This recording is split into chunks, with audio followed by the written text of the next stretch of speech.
Appeal বিভাগের রায়ে চূড়ান্তভাবে পুনর্বহাল হলো বহুল আলোচিত তত্ত্বাবধায়ক সরকার পদ্ধতি ও গণভোট। এ নিয়ে আলোচনা করতে রাজধানী কাফরুল থেকে আমাদের সঙ্গে যোগ দিচ্ছেন সুপ্রিম কোর্টের আইনজীবী ডক্টর কাজী জাহেদ ইকবাল। জনাব জাহেদ ইকবাল, আপনাকে স্বাগত জানাচ্ছি ইন্ডিপেন্ডেন্ট সংবাদে। শুরুতেই যেটি আপনার কাছে জানতে চাই যে তত্ত্বাবধায়ক সরকার ব্যবস্থা, গণভোট সহ কয়েকটি বিষয় পুনর্বহাল হলো। এতে দেশের নির্বাচন পদ্ধতি ও গণতান্ত্রিক ধারায় কেমন প্রভাব পড়বে বলে মনে করেন? এটা খুবই একটা ইতিবাচক প্রভাব পড়বে বলে আমার ধারণা, কারণ এটা কাঙ্ক্ষিতই ছিল। কারণ আমরা যদি পূর্বের ক্রাইসিস গুলো দেখি, তাহলে আমরা দেখব যে আপনি যদি খেয়াল করেন যে আমাদের পূর্বের যে ক্রাইসিস গুলো ছিল, সেই ক্রাইসিস গুলোর মূল কারণ ছিল হলো আপনার যথাযথভাবে ডেমোক্রেসিটা রান করতে না পারা, নির্বাচন না হওয়া, এবং আলটিমেটলি মানুষের ভোটাধিকারের যে সমস্যা সেটার প্রকট রূপ লাভ করার ফলে।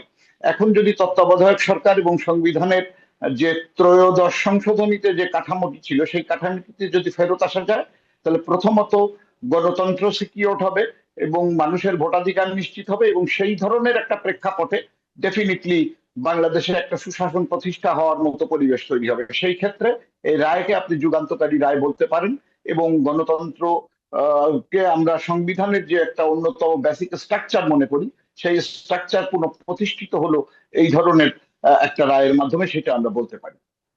অ্যাটর্নি জেনারেল এবং আপিলকারীরা জানিয়েছেন যে এই রায়ের ফলে পঞ্চদশ সংশোধনীর বাকি প্রায় 50টি বিষয়ে সিদ্ধান্ত নিতে হবে সংসদকে।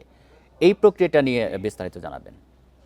দেখেন, হাইকোর্ট যেটি রায় দিয়েছিলেন সেটি যেভাবে হাইকোর্ট সিদ্ধান্ত দিয়েছিলেন ওভাবেই অ্যাপিলেট ডিভিশন তার সিদ্ধান্ত বহাল রেখেছেন।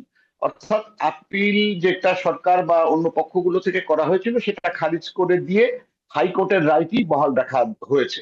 এখন হাইকোর্টের রায়টি যদি আমরা পর্যালোচনা করি দেখি, তাহলে দেখব যে চারটি বেসিক বিষয়ের যে পঞ্চদশ সংশোধনীতে পরিবর্তন আনা হয়েছিল সেগুলিকে হাইকোর্ট বাতিল করে রায় দিয়েছিলেন। যেমন তত্ত্বাবধায়ক সরকার 1/3 এর মতো সংবিধান সংশোধন করা যাবে না এই বিষয়, গণভোট না করার যে বিষয় সেইটি, এইরকম আপনার চারটি বিষয় আপনার মূলত হাইকোর্ট স্ট্রাইক ডাউন করেছেন পঞ্চদশ সংশোধনীর। আর বাকি যে বিষয়গুলো আছে সেগুলো পলিটিক্যাল কোয়েশ্চেন মনে করেছেন হাইকোর্ট, এবং পলিটিক্যাল কোয়েশ্চেন মনে করে তারা মনে করেছেন যে এটা জাতীয় সংসদের উপরে ছেড়ে দেওয়া উচিত, এবং জাতীয় সংসদের সরকারি দল বিরোধী দল যেহেতু এটা পিপুলস রিপ্রেজেন্টেটিভরা ওখানে থাকেন, সেই হেতু পিপুলস রিপ্রেজেন্টেটিভরা আলাপ আলোচনার মাধ্যমে সংবিধানে প্রয়োজনীয় সংশোধনী আনবেন, সেটি সঙ্গত হবে।